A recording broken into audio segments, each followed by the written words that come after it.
gutom, kahirapan, pagkakabaon sa utang, kabiguan. Sa dami ng mga pagsubok na hinaharap ng maraming mga Pilipino, tila marami rin ang nawawala ng pag-asa. Paano nga ba haharapin at makakalaya sa mga pagsubok na ito? Sa loob ng 14 na taon, naging matagumpay ang kumpanyang IMG o International Marketing Group para tulungan ang mga Pilipino. In my 18 years in this business, it really changed our lives. We became debt-free. We travel around the world because of IMG. Hindi ko inasahan na sa ilang taon pa lang namin, magkakaroon ako ng income na ganun kalaki kung ikukumpara ko sa dati kong pinagtatrabahuhan. Success is a journey. Although marami ka talagang pagdadaan ng mga challenges, pero ano lang yun dadaanan mo lang yun, basta focus ka lang doon sa goals mo, kung yung gusto marating dito, ma-achieve mo yun. The best example is yourself. So I started building my wealth first, applying everything that I've learned. And then dinry kong binago mismo yung aking mga pattern sa buhay, yung mga paggagastos ko before. So kung sino ako noon, tinry kong i-patch up lahat ng mga mistakes ko. Seeing them transform from being a spender to investor. You know, you cannot really describe the feeling of being able to help a lot of people. Mula Pilipinas, umabot na sa iba't ibang panig ng daigdig ang IMG. Higit sa milyong Pilipino na sa buong mundo ang nabigyan ng pagkakataong malaman ang tungkol sa financial education o financial literacy. Marami akong team members sa Hong Kong na natutong mag-ipon sa mga mutual fund, bumili ng mga sarili nilang property. Yung iba bumili ng condominium, bumili ng sarili nilang bahay at lupa, napag-aral yung mga anak, at ngayon naging full-time na sila sa company. And I am just the best business in the whole world, especially for Filipinos.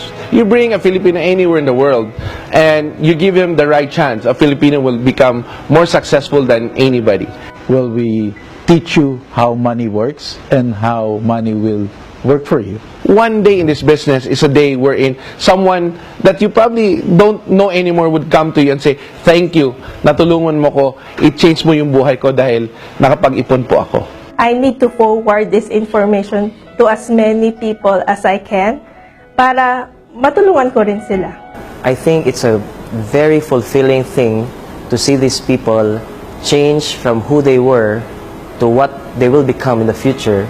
And these people are investors. These people will be educators too and trainers with IMG. Katuwang ang iba't ibang respetadong kumpanya, patuloy na nagtitiwala sa kapasidad at integridad ng IMG ay nabibigyan ng pagkakataon ang mas maraming Pilipino na makapag-ipon at matuto sa pagnenegosyo. Bahagi ng mission at vision ng IMG ngayong taon ang kanilang global o world campaign.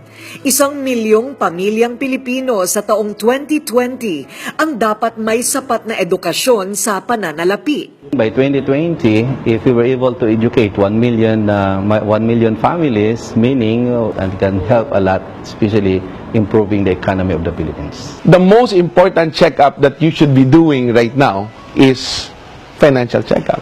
Maraming gagaan ng buhay, maraming makakapagtabi ng pera. Pakiramdam namin ay nagampanan na namin ang aming role sa ating mga kababayan. We think that, bringing the information to 1 million Filipinos, we do it every day right now. We go from all walks of life. The most important thing is, even you've worked 20, 30 years, with the right information, even less than 30 years, your life can change already.